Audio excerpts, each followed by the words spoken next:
آج پہلی رات تھی، بستر پہ پھول سجائے گئے تھے۔ نبیلہ اور کامران کی شادی ہوئی تھی۔ شادی بہت دھوم دھام سے کی گئی۔ نبیلہ بیڈ پہ بیٹھی تھی، کیمرہ مین تصاویر بنا رہا تھا۔ وہ کبھی دائیں سر کر رہی، کبھی بائیں طرف۔ سب لوگ نئے تھے، ہر چہرہ اجنبی تھا۔ کامران پاس بیٹھا تھا۔ سب محلے والے دلہن دیکھنے آئے ہوئے تھے۔ نبیلہ نظریں جھکائے بیٹھی ہوئی تھی۔ رات کے 12 بج چکے تھے۔ وہ بہت تھک چکی تھی، بھوک سے برا حال تھا۔ سب چلے گئے، دروازہ بند ہوا۔ کامران نبیلہ کے پاس بیٹھا۔ آپ ایسا کریں، چینج کر لیں، تھک گئی ہوں گی۔ نبیلہ نے ڈریس چینج کیا۔ بھوک سے اس کی حالت غیر ہو رہی تھی، لیکن کیا کر سکتے تھے؟ کامران کو اس کی تھکن سے کیا واسطہ تھا؟ وہ محبت بھری باتیں کہاں کرنا چاہتا تھا؟ نبیلہ کو اپنی مردانگی کا رعب ڈالتے ہوئے بولا، دیکھو مجھے تماشے اچھے نہیں لگتے۔ میری باتیں کان کھول کر سن لو۔ میں بار بار یہ باتیں نہیں بولوں گا۔ گھر کے سارے کام تمہارے ذمہ ہیں، کھانا بنانے سے لے کر جھاڑو صفائی تک۔ سن رہی ہو نا؟ نبیلہ ہاں میں سر ہلایا۔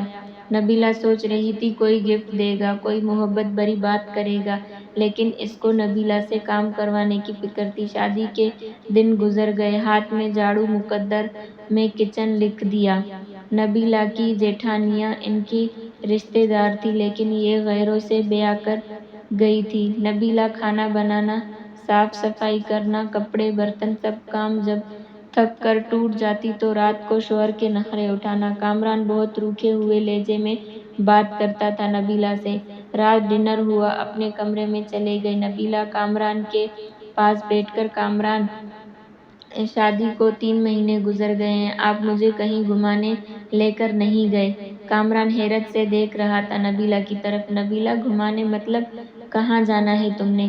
اس نے اتنے روکھے لہجے میں پوچھا کہ نبیلہ سہم سی گئی۔ کامران آپ کیوں اتنے غصے سے بات کرتے ہیں مجھ سے؟ کامران ٹی وی دیکھتے ہوئے بولا، نبیلہ جاؤ میرے کپڑے استری کرو، دماغ نہ خراب کرو یار، میرا سارا دن کا تھکا ہوا ہوں میں۔ نبیلہ پیروں کی طرف بیٹھ گئی۔ اچھا چلیں آپ لیٹ جائیں، میں آپ کو دبا دیتی ہوں۔ کامران لیٹ گیا۔ نبیلہ کامران کو دبانے لگی۔ کامران سو گیا تھا۔ وہ کامران کے پیروں کو اپنی گود میں رکھ کر سوچ رہی تھی، کامران میں نے شادی سے پہلے بہت دکھ دیکھے ہیں، مجھے محبت چاہیے، آپ کا ساتھ چاہیے، آپ کیوں میری آنکھوں سے میرا درد نہیں سمجھ پاتے؟ اصل میں نبیلہ کی ماں نہیں تھی، سوتیلی ماں کے ساتھ جو جوان ہوئی، اور سوتیلی مائیں کیا سلوک کرتی ہیں یہ مجھے لکھنے کی ضرورت نہیں ہے۔ نبیلہ نے بہت درد سہا تھا سوتیلی ماں کے ہاتھوں۔ یہاں ایک ظلم یہ بھی تو کیا گیا تھا کہ نبیلہ 20 سال کی تھی اور کامران 36 سال کا، جسے نبیلہ سے جان چھڑوانی تھی۔ ان لوگوں نے وہ قدموں کے ساتھ لپیٹی ہوئی اپنے ہمسفر سے احساس کی بھیک سی مانگ رہی تھی۔ صبح وہ فجر کی نماز سے پہلے جاگ جاتی، ناشتہ بنانا سب کے لیے اس کا ذمہ تھا۔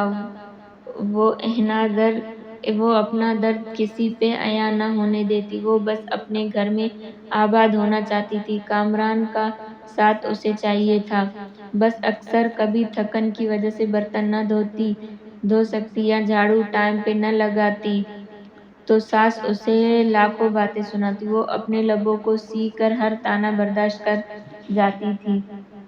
کامران مجھے ہر مہینے 5000 دے دیا کرے نا؟ کامران نے زہر آلودہ نگاہوں سے دیکھا نبیلہ کی طرف۔ خیر ہے نا؟ 5000 کیوں چاہیے تم کو؟ نبیلہ نے بڑے پیار سے جواب دیا، کامران میں عورت ہوں نا، میری ضروریات ہوتی ہیں، پیسے پاس ہوں تو کبھی بازار جاؤں تو اپنے لیے کچھ ضروری چیزیں خرید لیا کروں۔ اب میں آپ کے بھائی سے تو یہ سب باتیں کہہ نہیں سکتی۔ کامران کو نہ جانے کیوں ایک چڑ سی تھی نبیلہ سے۔ اس نے غصے میں بولا، نبیلہ دیکھو میرے پاس اتنے پیسے نہیں ہیں کہ تم کو الگ سے دے سکوں، جو چاہیے ہو امی سے کہہ دیا کرنا، وہ لا کر دیا کرے گی، الگ سے خرچہ چاہیے اس کو؟ نبیلہ کامران کے پاس بیٹھ گئی۔ کامران آپ نہ دے مجھے کچھ بھی، آپ کے ساتھ خوش ہوں، بس آپ مجھ سے پیار سے بات کر لیا کریں، مجھے پیار سے آواز دیا کریں، میرا نام پیار سے پکارا کریں، قسم خدا کی میں سب کچھ بھول جایا کروں گی، دن بھر کی تھکن، وہ پرانے درد، سب کچھ، بس آپ مجھے محبت سے پکارا کریں۔ کامران نے وقتی طور پر مسکرا کر کہا، تو پیار سے ہی تو رہتا ہوں تمہارے ساتھ۔ نبیلہ ناز اٹھانے والے لہجے میں بولی، کامران آپ نہیں نہ کرتے پیار سے بات مجھ سے، لیکن آپ بس غصہ ہی دکھاتے ہیں۔ کامران یہ دیکھیں کہ میری برتھ ڈے تھی، میں نے آپ کا نام اپنے ہاتھ پہ مہندی سے لکھا ہے۔ کامران جیسے بیزار سا ہو رہا تھا اس کی باتوں سے۔ نبیلہ پیار سے باتیں کر رہی تھی کامران سے، لیکن کامران دل ہی دل میں بول رہا تھا، کیا پاگل پلے پڑ گئی ہے میرے، اس کو کیا کہوں میں، نہ جانے کیوں بے رخی کرتا تھا وہ، انہوں نے نیا گھر بنانا تھا، گاؤں کے لوگ تھے۔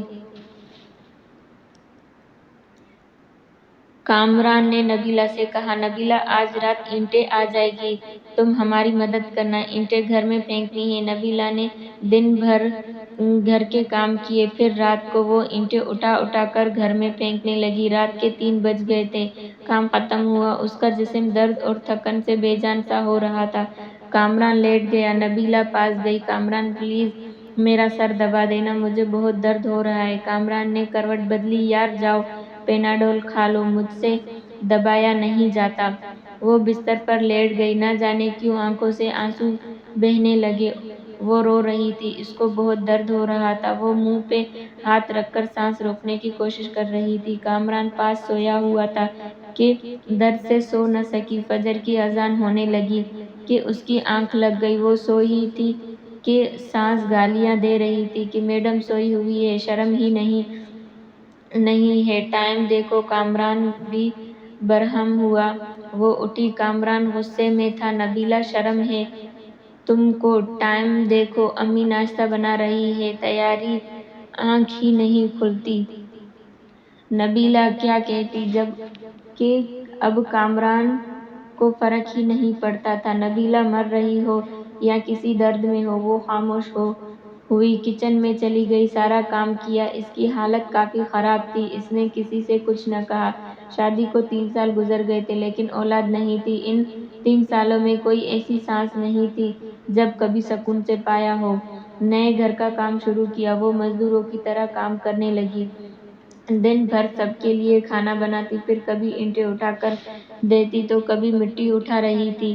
4 مہینے اس نے مزدوری کی، گھر تیار ہوا، کامران کے ساتھ رہتے ہوئے وہ کامران سے دور تھی، کامران اس سے دور رہنے لگا، دن کی دوری سے راتوں کی دوریاں بھی بڑھنے لگی تھیں، اولاد نہ ہونے کے طعنے دینے لگے، ایک ڈر سا اسے ستانے لگا، کامران تو پہلے ہی اسے دکھ دیتا ہے، لیکن اب اولاد نہ ہونے کے طعنے۔ ان دنوں کہیں اس سے چھپ کر کامران کی دوسری شادی کی باتیں ہونے لگیں، وہ سب کے رویے سمجھ رہی تھی، تو کچھ تو غلط ہو رہا ہے۔ نبیلہ ایک نوکرانی سے بڑھ کر کچھ نہ تھی، وہ لبوں کی سیے بیٹھی تھی۔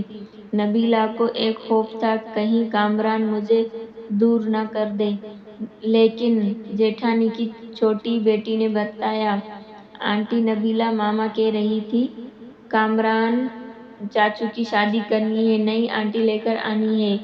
نبیلہ سمجھ چکی تھی کوئی قیامت ٹوٹنے والی ہے، لیکن وہ خاموش تھی۔ کامران کمرے میں بیٹھا چہرے پہ کریم لگا رہا تھا، نبیلہ پاس گئی، آج کل بہت کریم لگا رہے ہیں، بڑے سونے لگ رہے ہیں آپ، نبیلہ کامران کے کندھے پر سر رکھ کر بتا رہی تھی، کامران آپ خوش رہیں ہمیشہ، میں نماز پڑھ کر آپ کے لیے بہت دعائیں مانگا کرتی ہوں، آپ کی زندگی کی دعا مانگتی ہوں، آپ کے ساتھ ہی تو میرا سب کچھ ہے، جیسے وہ ایک درد دل میں چھپا کر خود کو سمجھا رہی ہو کہ کامران مجھے کبھی نہیں چھوڑے گا۔ اور پھر وہ دن آ گیا، لڑکی والے کامران کے گھر آئے، ساس نے سختی سے کہا کہ کھانا بناؤ اور اپنے کمرے میں چلی جاؤ، سامنے نہ آنا، منحوس وہ اتنی بے رخی سمجھ رہی تھی، اس نے شادی کے بعد ایک کام سیکھ لیا تھا کہ درد کو چھپانا، خاموشی سے رونا اور بے پناہ لیکن شکوہ نہ کرنا۔ وہ واپس پلٹ کر دیکھتی تو سوتیلی ماں تھی جو اسے واپس قبول نہ کرتی۔ سامنے کامران کی شادی تھی جو کبھی بھی دھکے دے کر نکال سکتا تھا۔ کامران کا رشتہ طے ہوا، کچھ دنوں میں ہی دوسری بیوی کو لے آیا۔ بیاہ کے لیے آیا۔ جس کمرے میں وہ کامران کے ساتھ رہتی تھی، آج اس کمرے میں کامران کی باہوں میں کوئی اور تھی۔ اسے الگ سے ایک کمرہ دیا۔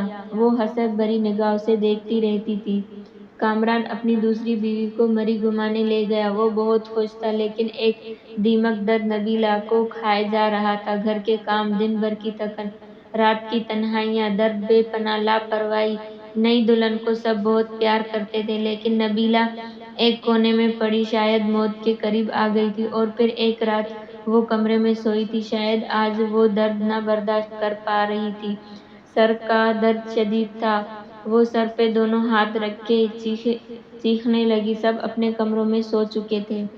درد اتنا شدید تھا، برداشت نہ کر پائی۔ وہ کامران کو آوازیں دیتی رہی لیکن کامران دوسری بیوی کی باہوں میں سو رہا تھا۔ وہ زمین پہ گر گئی، تڑپنے لگی۔ نہ جانے کتنی آوازیں دی تھی اس نے اور آخر وہ سکون کی نیند سو گئی۔ وہ دنیا چھوڑ گئی۔ صبح ساس گالیاں دے رہی تھی، کمینی آج بھی نہیں اٹھی ناشتہ بنانے کے لیے۔ کامران نے آواز دی، امی نبیلہ کو بولو ہمارا ناشتہ ہمارے کمرے میں بھیج دے۔ ماں نے گالی دی، وہ منہوس سوئی ہوئی ہے، ابھی تک سونے دو۔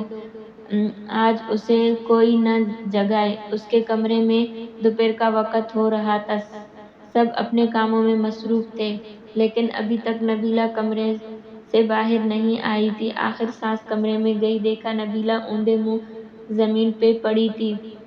ساس نے شور مچا دیا، سب اکٹھے ہوئے، دیکھا وہ اکڑ چکی تھی۔ اس کی لاش کو چارپائی پہ ڈالا، اس کے آنسو ابھی تک آنکھوں میں تھے۔ اچانک سے کیسے مر گئی؟ ان لوگوں نے اسے دفنا دیا، جنازہ ہوا، کوئی آنکھ نہ روئی تھی۔ ایک دن اس کے کمرے کی صفائی کرتے کامران کی دوسری بیوی نے دیکھا کہ کچھ رپورٹ اور دوائیاں تھیں اس کے کمرے میں۔ وہ دیکھ کر حیران ہو گئی، اس کو برین ٹیومر تھا۔ نہ جانے کب سے وہ یہ درد سہہ رہی تھی۔ ایک ڈائری بھی لکھ رہی تھی، یہاں وہ اپنے درد لکھا کرتی تھی۔ اس کی ڈائری کے کچھ جملے، کامران مجھ سے روٹھا روٹھا رہتا ہے، میری طرف دیکھتا ہی نہیں۔ آج میں نے سارا دن مزدوری کی، کامران نے مجھے ٹھنڈا پانی پلایا، میں بہت خوش ہوں۔ کامران کہتا ہے میں بہت اچھی ہوں لیکن پھر بھی پتہ نہیں کیوں مجھ سے دور رہتا ہے۔ آج میں اس کے لیے تیار ہوئی تھی، خود کو سنوارا تھا لیکن پاگل نے ایک بار بھی میری طرف نہیں دیکھا۔ پھر میں ناراض بھی نہیں ہوں۔ وہ بہت ڈانٹتا ہے، کچھ کہوں تو مجھے جان لیوا بیماری ہے لیکن میں کامران کو نہیں بتاؤں گی، وہ پریشان ہو جائیں گے۔ ہمارا گھر بن کر تیار ہو گیا ہے، میں نے اپنا کمرہ بہت سجایا۔ کامران کی شادی کر رہے ہیں، مجھے گھر سے نکالا تو کہاں جاؤں گی؟ میرا تو کوئی بھی نہیں ہے، بس نوکرانی بن کر مرنے تک یہیں رہوں گی۔ کامران اپنی دلہن سے بہت پیار کرتا ہے، اسے برگر لا کر دیا ہے، میں نے کہا مجھے بھی لا دو، کہتا ہے تم برتن دھو جا کر، دماغ نہ خراب کرو میرا، بھلا میں نے برگر ہی تو مانگا تھا۔ آج صبح سے میری سانس رک رہی ہے، ایسے لگ رہا ہے میرا وقت قریب آ گیا۔ کاش کامران کی باہوں میں مر سکتی، کاش کامران میرا درد سمجھتا، مجھے سینے سے لگاتا، میں سکون سے مر جاتی۔ کامران آپ کبھی میری یہ ڈائری پڑھیں تو خود کو میری موت کا ذمہ دار نہ ٹھہرانا، بہت پیار کرتی ہوں آپ سے، بس نصیب سے ہار گئی ہوں، شاید کہ میری قسمت میں خوشیاں نہیں لکھی۔ اور ہاں پاگل، ایک برگر ہی تو تھا، کنجوس، تم مجھے لا دیتے تو کیا ہو جاتا، ڈانٹنے کی کیا ضرورت تھی؟ اپنی دوسری بیوی کا خیال رکھنا، میں تو نہیں ہوں گی، جب آپ کے ہاں اولاد ہوئی نا تو میری قبر پہ ضرور آنا ایک بار، تمہاری نبیلہ۔ مجھے بہت درد ہو رہا ہے، اب لکھا بھی نہیں جا رہا کامران، دل چاہ رہا ہے آپ کے پاس آ جاؤں لیکن کے بعد سب کچھ ادھورا رہ گیا۔ نبیلہ خاموشی سے مر گئی۔ کامران ڈائری پڑھ کر بہت رویا لیکن اب رونے کا کیا فائدہ تھا، وہ بیچاری نہ جانے کتنا روئی تھی۔ اس کی قبر پہ قدموں کی طرف بیٹھ کر معافی مانگنے لگا، لیکن اب معافی مانگتا یا کچھ بھی کرتا، وہ کہاں لوٹ کر آنے والی تھی۔ ایسے نہ جانے کتنی نبیلہ آج بھی ہیں جو اپنے ہم سفر کی بے رخی پہ جی رہی ہے، جو درد سہتی ہے، شکوہ نہیں کرتی۔ ارے بے قدرو، اپنی ہم سفر کو محبت سے دیکھ ہی لیا کرو۔ خدا کی قسم وہ ہر درد ہر دکھ بھول جاتی ہے۔ اس سے پہلے کوئی نبیلہ دنیا سے چلی جائے اور آپ کو جب تک سمجھ آئے دیر ہو چکی ہوگی۔ یاد رکھنا، قیامت کے دن محشر کو پوچھا جائے گا۔ اگر آپ کو ہماری یہ ویڈیو اچھی لگی ہو تو لائک کرنا، کمنٹ میں اپنی رائے کا اظہار کرنا، سبسکرائب کر کے بیل آئیکن کو ضرور دبا دینا تاکہ ہماری ہر آنے والی نئی ویڈیو آپ تک پہنچ سکے۔ شکریہ۔